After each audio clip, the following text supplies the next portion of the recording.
you know, as you can tell, growing up in Seneca, South Carolina, which has recently been in the news thanks to the tornado that went through, it's pretty devastating. That is a classic bowl haircut. I think I literally had a bowl in my head. So that's very good. You know, I'm probably toying with the idea of actually growing out a beard. So actually the guy on the right is me before I lost some weight. You know, and continuing with the, you know, there are the people who don't know, that's Steve Wozniak, that was the founder of Apple. And, you know, some of the younger people may know him from Dancing with the Stars. And then also, you know, just my love of working with entrepreneurship. So I wanted to show that, you know, working with the original Shark Tank guy, Mark Cuban. Very nice, Keith. Well, it's one of my favorite segments. So I'm not sure how deep you can go into the archives week after week. You've not disappointed. And I'm prepared for an August shutdown. Yeah. If you want to stop sharing, I'll go back to the agenda for everyone. But that's pretty strong stuff. Like a crowd favorite in our segments of things that we were doing. Actually, how do I stop sharing? I can just overrule you. There we go. Yeah, good. Thanks for being host. Perfect. Unlike who we were joking, for those of you who were with us last week, we had a guest presenter who's a lovely gentleman, but kept sharing his screen over and over again, so I had to preempt him. So this is kind of what we're doing in timing. I think we'll go ahead and do this segment now, where we're going to break out into some breakout groups for a little while. You know, we normally get 50, 60, 70 people, and that's just too many people to have a conversation. We try and engage people by calling people out and having a conversation. What we want to do now is break people into breakout rooms. We're trying to get around 6 or 7 people per breakout room, and then we'll come back and talk about resources in the Keg-side chat and do that. But here's what we want to have happen in the breakout room, if this is going to work. There we go. There we go, breakout rooms, a little slow on the computer. The breakout room, we're going to put you into breakout rooms, about 6 to 7 people each. And the idea is that you self-facilitate a conversation for 10, 15, 20 minutes. Like I said, for those of you that joined a little bit later, I'll be shocked, even though a lot of you know not people, that there will be people that you don't know in your breakout room. And the whole idea is for everyone to be able to have a chance to speak. So before I put you on in there, I will allow you to unmute yourselves. And we did a list of some icebreakers. So if your conversation is a little flat or you don't know where to start, somebody can jump in. Would love for everyone in your breakout group to go around and say hello, introduce themselves, how they got involved in their business. Maybe talk about a new talent you've discovered during your self-quarantining that you didn't know you had. Maybe talk about what your personal best stress reliever is for COVID-19 and share that with the group. And then maybe, you know, current binging, which series on Netflix or Hulu. Those are the types of things that we want people to talk about. But you can really talk about anything you want. We're going to give the group about 20 minutes. So hopefully if you don't have a beverage, go run and grab a beverage. And you can talk with the group. But we want to make sure everybody in the group has a chance to say hello and talk. Now here's the key. When you're done, we can send a message to all the groups to pull you all back. So when you're done, don't click leave the meeting. Click return to the main room. When you return to the main room, you'll come back into here and we'll do the resource discussion and that.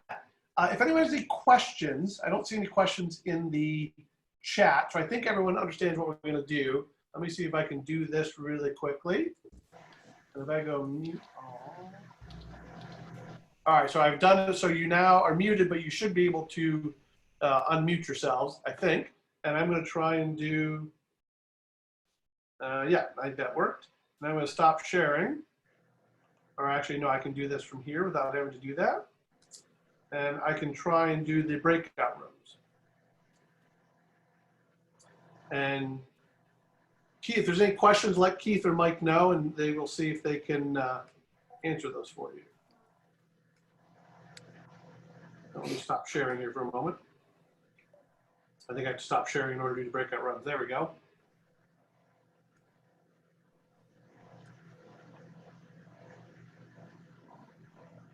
All right, so I'm going to try and create the breakout rooms, and we'll see how this goes.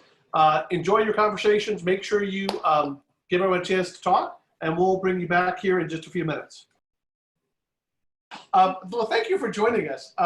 I know things have been crazy, and so Let's start just with a basic question. Tell everyone what Skipper is. I think everybody knows that because you're a great success story. But just in case, why don't you tell everyone what it is, and then we're going to talk about how your last 4 weeks have been.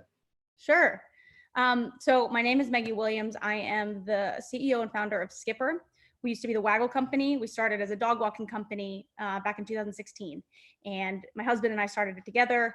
We have 2 dogs, Stinson and Kumbu. We don't have kids, but our dogs are our kids. And we couldn't find an option in the marketplace that we felt could really accommodate our modern lifestyle. And so we started this company ourselves. We ended up working with Level to build our tech. We bootstrapped the company for the first year and a half and then ended up raising funding. We've raised over $3.5 million. A lot of it is from Charlotte investors.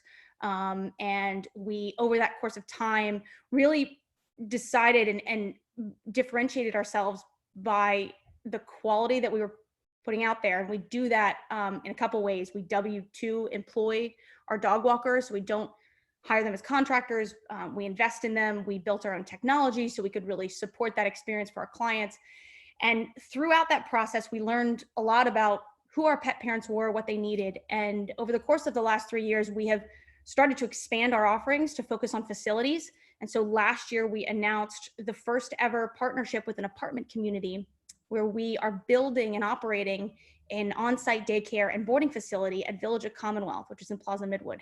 Just their apartment residents. And so once we got under construction on that and we realized that the opportunity with the tech we built, the processes, the people that we hired and trained, we saw this opportunity to do more for our pet parents. And that's when we really leaned into our newest kind of concept, which is Skip Town, which is a hybrid off of the apartment facilities and is its own standalone facility. We announced that several months ago. We are under construction on a 24,000 square foot facility in South End, right across from where Sycamore currently is. It's the first ever tech-enabled private dog bar, park, and pet care facility. And we are going live with that at the end of the summer. That's very exciting. All right, you had a whole bunch of this. That was a good summary of your business, so thank you for that. I will point out that Rob has brought his pet back, his dog back this week. I can see Rob Cummings there. All I can say is a total miss of good strategic synergy. We did the Packard Place Puppy House last week, and now we have the founder of Skipper on. I don't know how I messed that one up, Meggie, but my sincere apologies. Otherwise, we would have had a screen full of dogs and puppies for you. So no worries. I know that Todd held down the fort really well. No, it's just John's got his puppy. I mean, there's still a few puppies out there. So, yeah. All right. So, and also I forgot to ask when we started this morning, or this Packard Place Public House. Well, it feels like we started this morning. One of the things we did is everyone shared what they were imbibing on this evening. I noticed earlier you had something. So, are you drinking straight water, or do you have a little something there for the Keg-side chat? So today's libation is a Mezcal. It's a Mezcal from the trip that Sebastian and I took many moons ago. We honeymooned, we took 9 months, we backpacked around the world. At the time, Mexico was our last stop. And so we stockpiled a bunch of Mezcal before I think Mezcal was a thing. So got really into Mezcal and now we are rapidly going through those bottles. So this is Mezcal with Seb's creation, which is some infused spicy honey that we've been adding to it. So that's a strong move. So you're actually taking that as a base and adding your own little cocktail mix into it, huh? We're becoming cocktail professionals now that we have, a lot of time in the kitchen. Yeah, and now you got plenty of time to do it. That's why we're doing the bartender madness to kick off the public houses. We figure everyone can get their cocktail on and figure out how to mix some drinks. I'm telling you, some major advantages to this new lifestyle. Yeah, right? Yeah. And I doubt you know this about me, but I used to be vice president of marketing for a tequila company. So the joke on my LinkedIn profile says I know more about tequila and M&Ms than any human being you ever met before in your life. So I actually am a very big fan of Mezcal, which of course is not tequila, but Mezcal is tequila grown not in the state of tequila in Mexico, kind of like champagne can only be from France and how bourbon can only be from Kentucky. Nonetheless, Mezcal is an excellent drink if done right. So a side note on that, Tito's, as you may or may not know, is the tagline for Tito's is vodka for dog people. So we have very ambitious plans to partner with Tito's in a big way when we launch Skip Town. given that they are, self-professed dog lovers. Well, I saw is Skip Town for the dogs and the Tito like tiki bar is for the parents. Is that the idea? Kind of a combo thing? Yeah. So a big part of it is the activated social experience. So we'll have a full bar with beers. And I was just joking. Yeah, no, it's full, and we'll have dog beer too, although it's not alcoholic, but the dogs paid well is in the drinking. That's fantastic. We used to make our kids do swim team because swim team was the only sport where they could play and we could drink while watching them play. So it's a very similar parenting concept. Yeah, I like that. That's awesome. Do me a favor as we keep chatting with Meg around at the end, or we might unmute people and let you ask questions, but we will have a little audience participation here. So let's talk first of all about in your background of the company, you talked about one thing that really caught my ear, especially now, which is you decided to hire everyone as W-2 employees instead of contractors, which I'm sure is kind of interesting right now. Just stop for a second, and if you can, walk us through what the last 4 weeks have been like for you and your company. Sure. So we grew the company from my husband and myself to over 90 employees in the last 3 years. As I mentioned, our dog walkers, who we call team members, they're W-2 employees, so they count in that. So we had about 75 team members who were all W-2 employed, so they were part-time. And then in addition to that, we had a back office staff of 15. And so those were full-time salaried. And we officed out of Hookah, if you're familiar with that. So we had 4 offices out of Hookah. So it's less over the last 4 weeks and more over, I would say, a week time span. We went from doing on average about 230 visits per day. We were a little bit over $1 million run rate. We saw a 95% revenue decrease in less than a week. What was that number again? 95%. So most of it. And that's because our core service, our facilities are under construction, but our core service is still our dog walking, and our dog walking takes place in the home. And so when the work from home policies started to become more prevalent, the demand for dog walking really dropped, and it dropped quickly, like off a cliff. And so we saw this coming, and so we were able to take some swift actions as a result of that. But yeah, in that poll that you asked, we are one of the companies that have laid off and or furloughed a majority of our workforce, in addition to several other actions that we've taken kind of in the midst of this, because our service was so reliant, our current source of revenue was so reliant on people working out of the home, that things really changed for us. We operated in a much different world once. So let me ask you a question, because and I feel comfortable asking this because I think I know you well enough as a person to know that you also did it right. Those are really tough business decisions, right? Those are people that you hired, that you know. What advice do you have for other founders that may have to furlough employees or take actions like that? What went through your head about how to do it right, and what was kind of the top? What was foremost for you in having to go through that? Because I'm sure it could not have been easy. Yeah. So a couple of things. First, I'd say the biggest challenge is recognizing that you are going from playing to win to playing not to lose. Ben Horowitz, who wrote the book Hard Thing About Hard Things, talks a lot about peacetime versus wartime. And peacetime is when your market is growing, when you're able to deploy creativity, you're really able to have broad-based focuses, deviate from the plan. All of these things that you can do, you can lay into your advantages with competitors. You can make detailed decisions with information. We are not in that time. We are in wartime. And in wartime, you are fighting an imminent existential threat.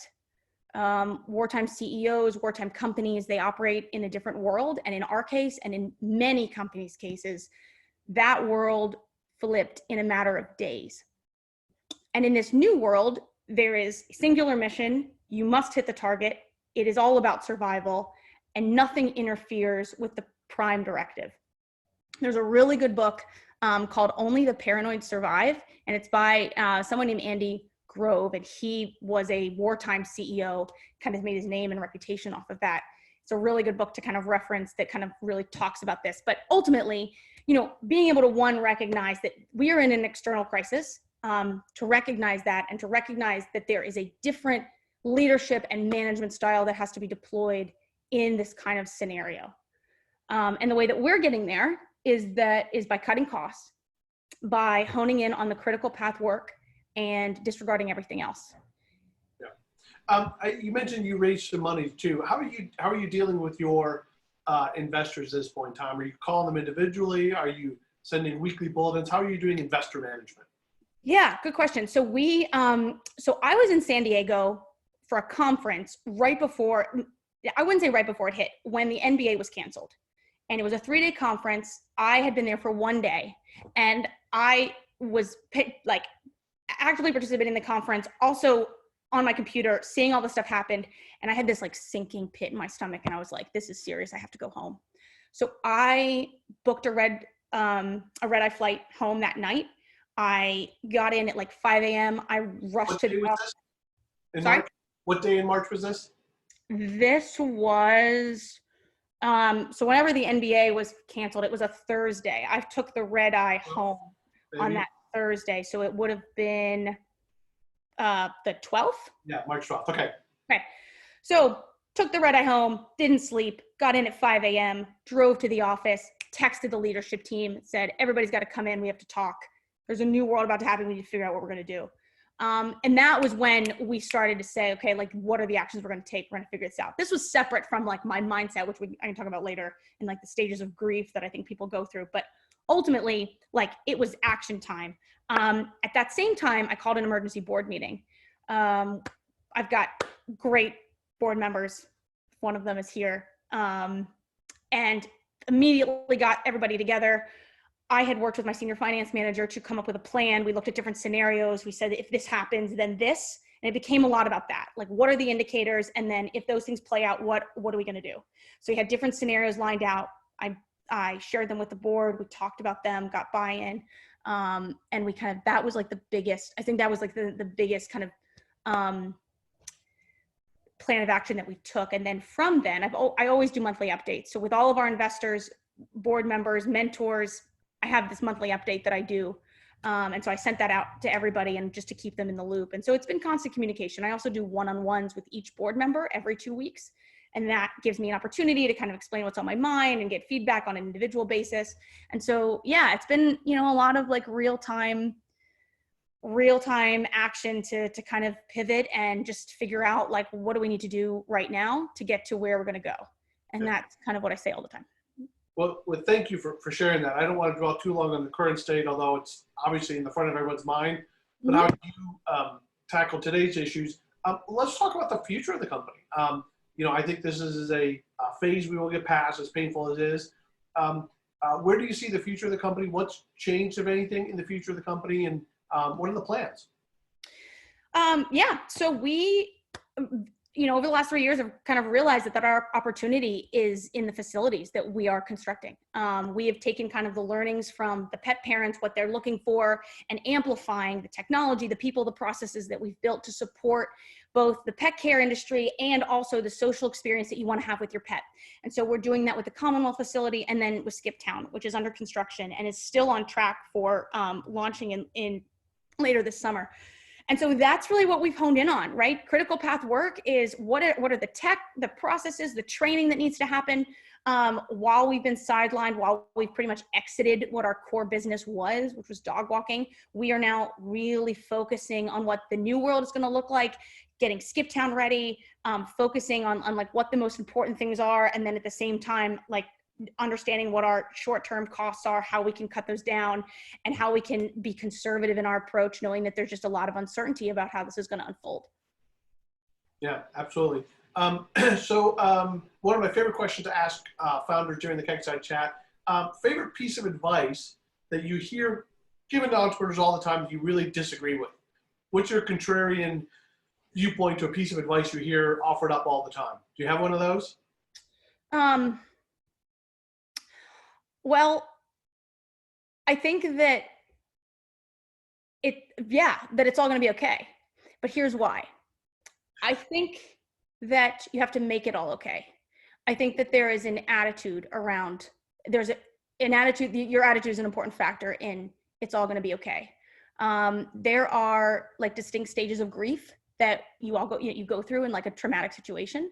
Yeah. And over the course of the last couple of weeks, it's been really fascinating and empowering, I think, to understand your own mind and how you react to that. So if you're familiar with them, it's denial, it's anger, it's bargaining, depression, acceptance, and creativity. And I think the most important thing we can do is to realize that this is not just about a pivot of a business, although it is, it's a pivot of the mindset, right? And so we have to be comfortable making that switch and comfortable understanding that we can't rely on the same constructs that we use when we're not in crisis, that we have to recognize the fear, we have to validate that the fear is real, that the situation behind the fear is real, and then we need to not be paralyzed by that fear. We need to not get stuck in the denial stage or the anger stage or the depression stage. We have to move beyond that. We have to get to acceptance, get to creativity, and we need to move forward from there. And so I think that when people say it's all going to be all right, there is so much more behind that that comes from a more proactive place. And I think people have to I think that to me is the biggest thing is it is going to all be all right if you have the mindset that's going to dictate that. And if you can not be paralyzed by your own fear, and if you can make the right decisions in the short term that'll position you for success in the long term. Yeah, it's interesting. You referenced a couple of books. One that I've referenced before is it's an older one, but still a great one, is Good to Great by Jim Collins.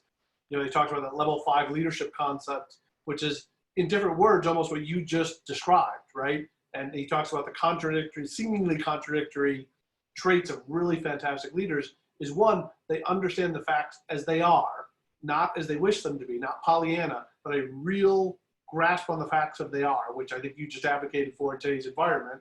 And they believe that through creativity in the team, we know how to get around that. We can get over that wall. We can get around that wall. And so it's I understand the challenges, and I have the belief as a leader that we as a team can master those challenges. So he says it in different words, but it's the exact same philosophy I think you just described. Would you agree with that, or do you think that's off base? No, 100%. So if you've ever read Dune, it's a great book, science fiction novel.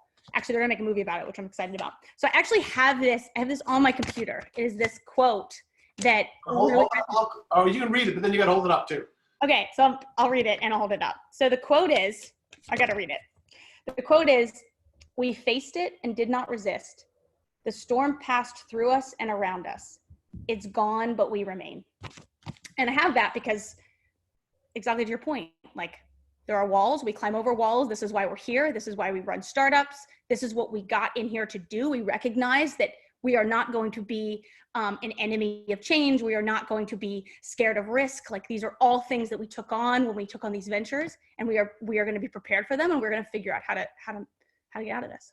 That's very good. I was going to change your screen name on Zoom to Moadib, but I think it'd be missed by most of the people, so I'm just going to let it go. There's a question that I know there's a whole bunch of dude references in the chat. Maggie, what have you done, man? You killed us in the chat. There was one question here about how could this group be helpful? How could Charlotte be helpful for an entrepreneur like yourself? Oh, that's a great idea. So I was talking about this with a mentor the other day, and I think right now there is real value in unveiling kind of how we're all thinking about this, the thought processes that we have, the decisions we're making. There's so much to be learned because I personally have relied really heavily on my mentors, my peers, my investors, my board members, people that have perspective. I'm not to date myself. I was in college during the 2008 recession, right? I have not gone through this professionally. It has been incredibly valuable to get the insights from people who have been in a wartime scenario. And I think right now, having the dialogue and really understanding transparently how people are handling this, leaders are handling this, the decisions they're making, why they're making them, so we can all kind of learn from that in real time. I think that could be the most valuable thing in the moment. And I think there's going to be so many retroactive pieces that come out of this. But what good does that serve us right now? And so my call to action would be, how do we all come together, and how do we live this together? Because I think there's a lot of tendency to just kind of become insular and to really hole up and to really internalize this and shut everything else out. But I think now more than ever, people need to be open to bring other people in, and having this be something we can all learn from together collaboratively. It's so fascinating you say that too, because for me, doing the public house and moving it to once a week, I'm like, oh my God, of all the things I have to do, I don't want to go do this. But it's been really good for me to connect with the community, hear other people struggling with the same issues, get advice. And then I'm amazed at how many people take time to come every week and connect, because I think it's for exactly the reason you just stated. And I'll give a plug for next week. You may have heard this too, that we have a panel of entrepreneur CEOs who have been successful, who are also struggling with this for that exact reason of what are they going through and how can they help other people, and what are the lessons learned. Let's talk about the thing that probably is most surprising about your leadership style to people. People haven't worked for you before. What's it like to work for you? Okay. Yeah. So what I think it's like to work for me. Haley's laughing right now. I can see her on camera. She's like, so I have always had, so my management style, and I've got one of my team members on here now, my head of product. Well, let's unmute them after you're done, but go ahead. Yeah. So my goal has always been about, so as a CEO, there's two, I think, major roles. One as a manager and one as a leader. And as a leader, the focus is on people, culture, vision, and making sure money's in the bank.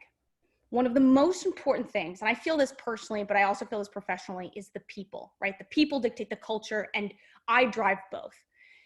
And making sure the right people come into our organization and we set the right culture is like the most important thing to me. I've been a part of cultures that were toxic, and I learned from that. And what I learned from that is this is what we're not going to do. One of the things that we stick very strongly to is, and it's like a rule within our company, is no gossip. There's no tolerance for gossip. Politics, by definition, is saying the same thing different ways to different people, right? And for us to kind of develop and really nurture a sense of respect and trust, and a foundation that people feel like they can be vulnerable in, that they can do their best work in, that they can have, constructive dissension, you have to make sure you eradicate the politics and the gossip. And I try very hard to do that because I've been a part of cultures where that wasn't the case, and it sucked and everybody was defensive. So drill down on that. How do you do that in your culture? Totally respect that concept. How do you manifest that? How do you make that happen? Okay, so a couple of things. I would say transparency, right? So having hard conversations, communicating, being, continuing to encourage and enforce open communication channels. I think it's about listening to your team. I try very hard to listen to everybody's opinions before I give one. One, because I recognize that it's hard to challenge me. If I put an opinion out there, it might change the vibe and how people will be able to challenge back. So making sure everybody's voice is heard, cultivating a group with diverse perspectives where you can get a skill set, success factors that are different but can cooperate. And I think having a lot of one-on-ones, right? And making people feel heard. And then also making sure everybody else is enforcing the same thing and cares about this kind of culture as much as I do, so that they can call out somebody who's going against what we've decided is the culture that we have, and being able to say hey, we don't talk like that. If you have a problem with somebody, then we need to figure out how to constructively communicate that to them. And that's what's going to move us forward. And also having them be hypersensitive to drama. I don't tolerate it. I don't hate it personally. And professionally, that's something that I care a lot about. There's much more effective ways to handle communication and interpersonal dynamics, which becomes a big part of the role when you have a company, right? The more people you hire, it becomes so much about personal relationships that this becomes a pretty significant part of the job. Yeah, I would say those are a couple of ways. Yeah, the people make it exponentially more complicated, not linearly more complicated, right? Exactly. Haley, I want to take you off mute because you put in the chat that you got a chance to live with Meggie for a while. So I got to hear what you have to say. What don't we know about living with Meggie? Oh my gosh. Well, I laughed at the question, not because of anything in particular, but I just think it's such a hard question to answer of what is it like to work for you. I think I would have trouble answering that. And then, yeah, Meggie and I and our husbands and Dina Carey, who runs Nourisher, which was Milkful, if y'all are familiar, all lived together when we went through Techstars in 2018 in Austin, Texas. So it's not so much what is it like to live with Meggie, but what is it like to live with two other entrepreneurs and your spouses in one townhouse while you're going through a really intense startup accelerator. And it was a lot of fun. It was, I think, a super formative experience. You just get to know people more than you do like in the day-to-day life and networking and doing business together. Yeah, you were just missing the camera, and you had yourself a reality TV show. Oh, people said that before we went there. I think we did miss an opportunity not filming the whole thing. It did. And so Meggie, who's the you said you're an employee on? Is that Nikki? Is that someone else? Who's the employee? I promised I wouldn't call her out. Uh-oh. All right. I know she's still on. I don't think she's still on. So I saved her. All right, cool. She probably we'll let them off the hook then, which is fair. You led a company too that had rapid growth, right? You went through accelerator, you raised money, you're now going through this crisis. But you've also gone through rapid phases of rapid growth. What's the thing you learned about taking a company through a rapid growth phase that you wish you had known or wish somebody had told you? Get really set on who you are and who you want to continue to be, and make sure and check in and make sure you're still that person, that you're still that company. When we went through the Techstars program that Haley mentioned, one of the kind of encouragements was to build out your core values. One, because it's just in alignment, it's the pillars of the foundation that you build. And so as you kind of grow, you can they remain kind of part of the base.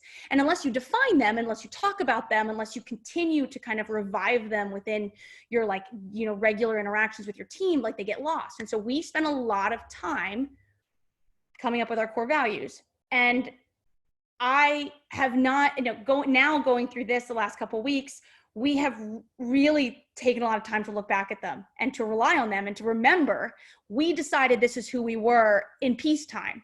This is who we still are in wartime. And there are a couple of our core values that really resonate. One, it's ride the scooter in the rain. So origin story, when I started the company, my husband and I shared one car. I would ride a scooter to get to different visits, and I oftentimes got caught in bad weather. And as you can imagine, this was like a less than ideal scenario to be on a scooter in the rain. But it also was a part of a mindset that has continued to stay true to today, which is we are scrappy, we are resourceful, and we will do whatever it takes. And this mentality has become infectious within our team, within our hiring process. It is kind of it is core part of who we are. And that is true today more than ever, right? We've had to cut a budget. We've had to look at everything with a much harsher view and decide what is critical and what is not. And knowing that we started and still are a part of the scrappy culture that is going to be really resourceful and inventive and creative and figure out a way around even with constraints, and probably figure out a better way around because of those constraints. That has really identified, who we are and how we persist in this environment. And then the second one I would say is something that I've talked about more recently, which is head to weather. And head to weather is a nautical term. And it is a term that is used to instruct how you steer a boat in the midst of a big storm relative to the oncoming wind so that your boat doesn't capsize. And it's about embarking without fear and being deliberate and intentional. And more importantly, it is about course correcting often. And we talk about that as a team. What we're doing right now, we are living that core value. And, I think the team kind of really rallies around that. And when I say we are going to turn head to weather for as long as it takes, they know exactly what I mean. And they stand in line to go do that. And it's, I think, part of having, part of taking the time to really understand and define your culture and make sure that it is strong in cases especially cases like this. Yeah, it's awesome stuff. One of the rules about Packard Place Public House, right, is they last about as long as it takes me to drink a beer. So the idea that people always want to know more about the people and just kind of a teaser, and I'm almost done with my beer, which is sad. Before we wrap up, though, I want to give the audience a chance to ask questions of Meggie. So if you have questions in your participant button, if you go in there and you raise your hand, you pop to the top of my list so I can see you, and Mike and Keith can help me keep an eye on for that too. to unmute someone if they have a question. Although, Nikki, I saw you did put in the chat that you do work for her, so you can answer that. So I am going to put you on the spot, Nikki, and you can answer that question, what it's like to work for her. Maybe I'll let you off the hook and I'll let you ask an even easier one, which is, what do you love most about Meggie's leadership style? What do you admire most about how she's handled this crisis or admire about her? And Nikki, you can definitely answer the first one. You don't have to, you can definitely say right. Okay. Can you guys hear me all right? Yeah, Nikki. All right. So Meggie and I have been working together for almost 3 years now, which is crazy. I bought a house and have renovated it since I started working there, which is insane. And I actually started out in Charlotte as a Venture for America fellow, working for John and Chris Baggiano, who I think did a public house a few weeks ago, right? Yeah, so I've been around the entrepreneurial block here.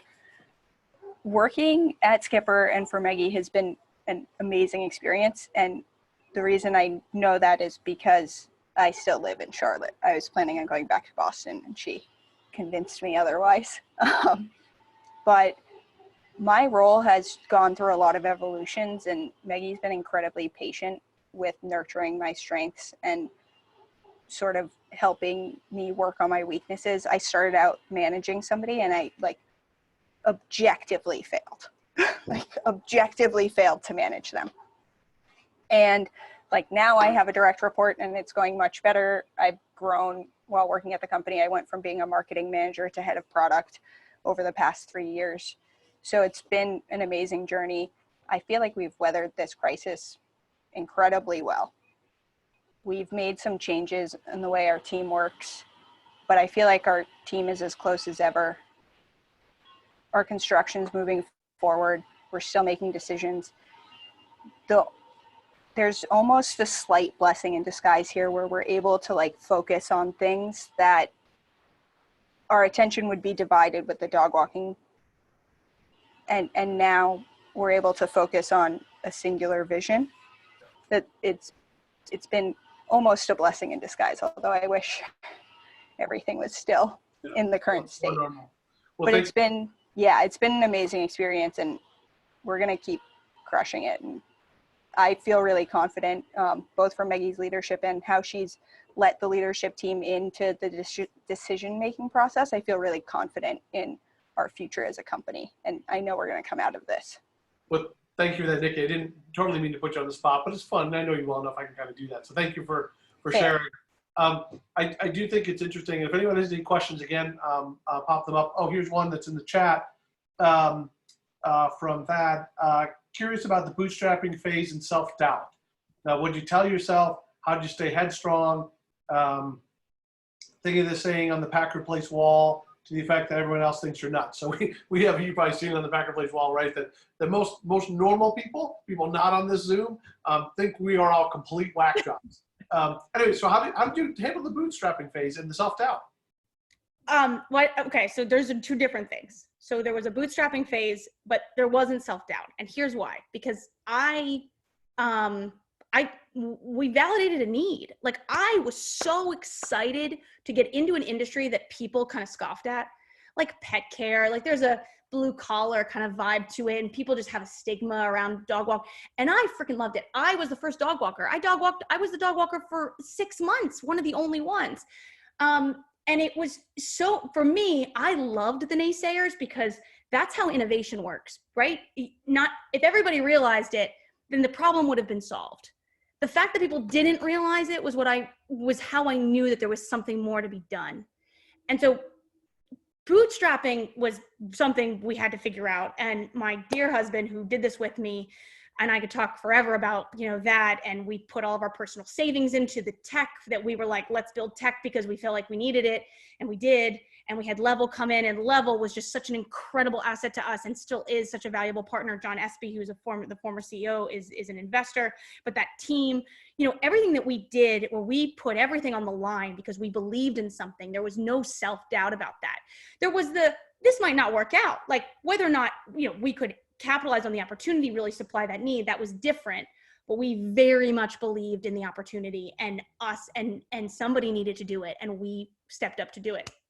So I think that was it. I think that you know, I've through this have become very comfortable with who I am, and I feel very confident in like my core values as a person.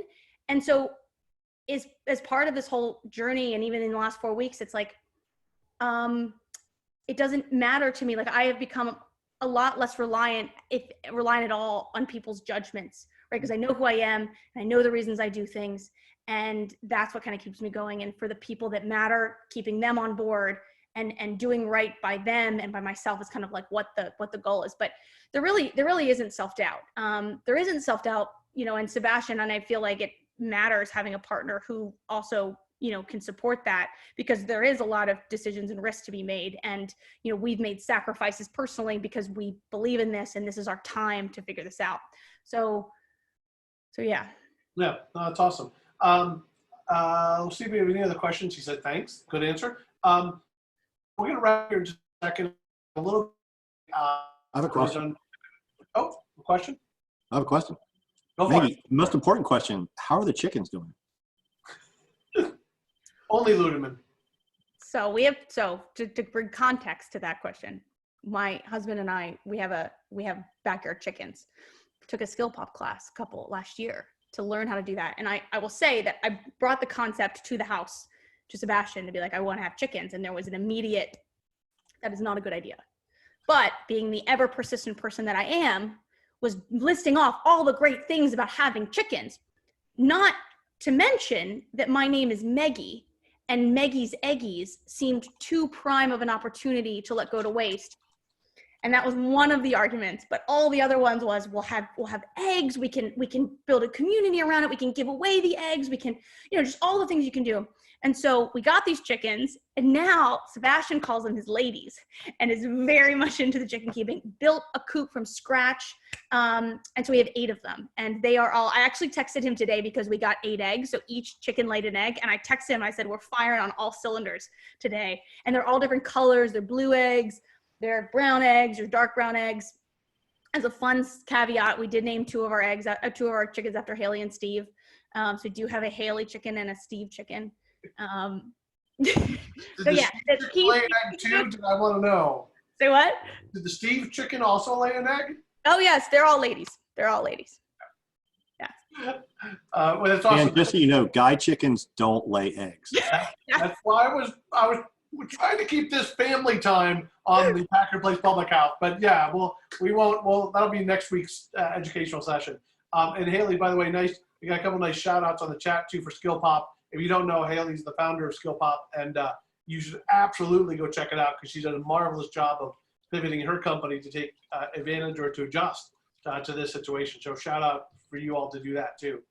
Yeah. Oh, and there's Jasmine just posted the Keg-side chat from Haley a number of months ago before this all happened. So that's awesome. I think, Meggie, I might wrap up there, but I want to give you the last word. So what would you, and you've done a lot of this, so maybe this is redundant, but what thought would you leave entrepreneurs who are going through all the things you can imagine they'd be going through right now? What words of wisdom, thought, encouragement would you leave with them?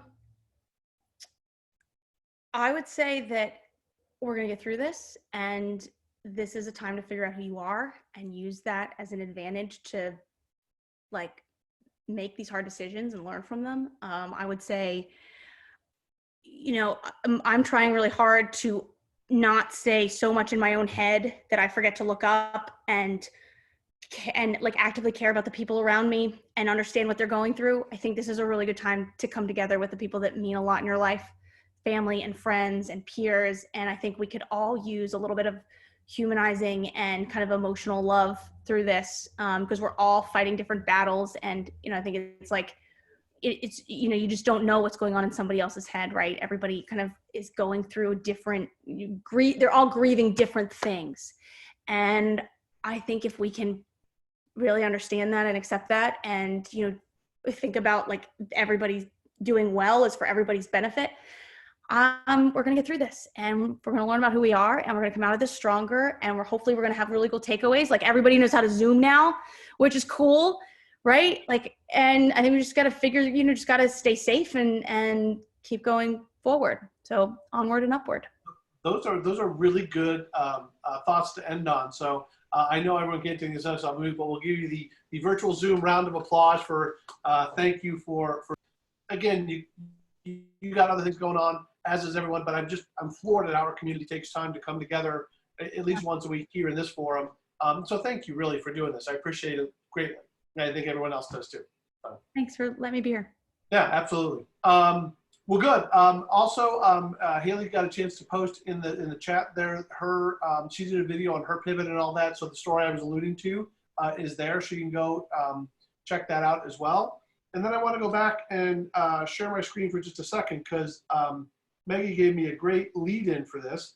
We have an event coming up April 27th, which is about upward momentum for entrepreneurship community. It's really focused on the QC FinTech Class 12 companies.